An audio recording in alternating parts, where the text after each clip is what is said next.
No chance for fraud. Princess Anne allows Harry but bans Meg from the late Queen's memorial anniversary. Another week brings in another twist in the story of the Duke and Duchess of Sussex. As reports suggested, the couple are taking time apart and having money woes. Royal author Tom Bower gave his opinion on the state of the couple's relationship and claimed to that the couple have hit a brick wall. Harry and Meghan are experiencing a crisis of identity, a crisis of purpose, and a crisis of finance, Tom claimed. Who are they? What are they going to do in the future? I think they've exhausted their possibilities and have hit a brick wall. It comes after reports that Harry is keen to return to the UK, reaching out to his brother Prince William for advice following the shock collapse of his and wife Meghan Markle's $20 million deal with Spotify. Another report claims that when Harry suggested to Meghan that they return to London and the royal family, she was taken aback. It added that William didn't quite know what to say, but King Charles is said to be considering the matter.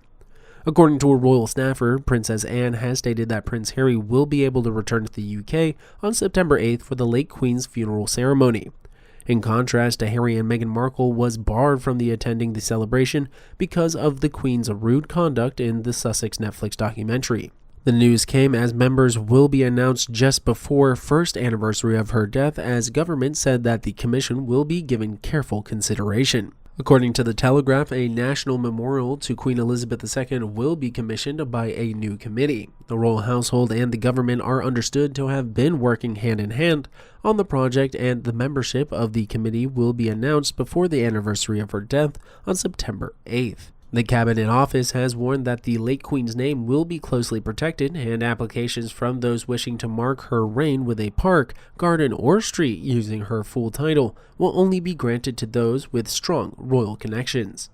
Buildings, pubs, or businesses cannot be named after the late monarch without permission and will only be allowed if they are dignified and appropriate. Government guidance says careful consideration will be given due to the commissioning of an official national memorial to Queen Elizabeth II. Some of Britain's most famous landmarks have been erected in memory of senior royals, not least the white marble Queen Victoria Memorial outside Buckingham Palace, the Royal Albert Hall, and the Albert Memorial in Kensington Gardens. The late Queen unveiled a memorial to her father, George VI, in 1955, 3 years after his death. The bronze statue, located on the Mall, was designed by Scottish sculptor William Macmillan and depicts the late king dressed in naval uniform standing on a plinth of Portland stone. In 2009, a statue dedicated to his wife Elizabeth, the Queen Mother, who died in 2002, was erected nearby. Sculptor Philip Jackson depicted the Queen Mother at the age of 51 when she was widowed and dressed in her opulent velvet order of the Garter robes. The statues are both simply inscribed with their names and the years they lived. The then Prince Charles chaired the panel that picked the winning design for his grandmother's memorial from a short list of 5. It cost £2 million and was funded by a £5 coin produced by the Royal Mint to celebrate Queen Elizabeth II's 80th birthday. The design brief discouraged the use of water or moving parts to reduce maintenance after Diana Memorial Fountain in nearby Hyde Park was plagued by problems such as flooding, faulty pumps, and injuries to visitors who slipped while paddling in the water. The latest Cabinet Office guidance published on July 4th says permissions to use the title royal, or the names and titles of members of the royal family, including the name of the late Queen and other protected royal titles, is a mark of favor granted by the sovereign, acting on the advice of his ministers. The protected royal titles are sparingly granted and strict standards are applied.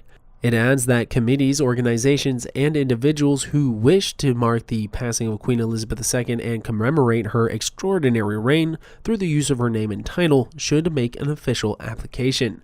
Requests that incorporate memorial or remembrance in a proposed name are likely to be looked upon favorably, where possible, it says.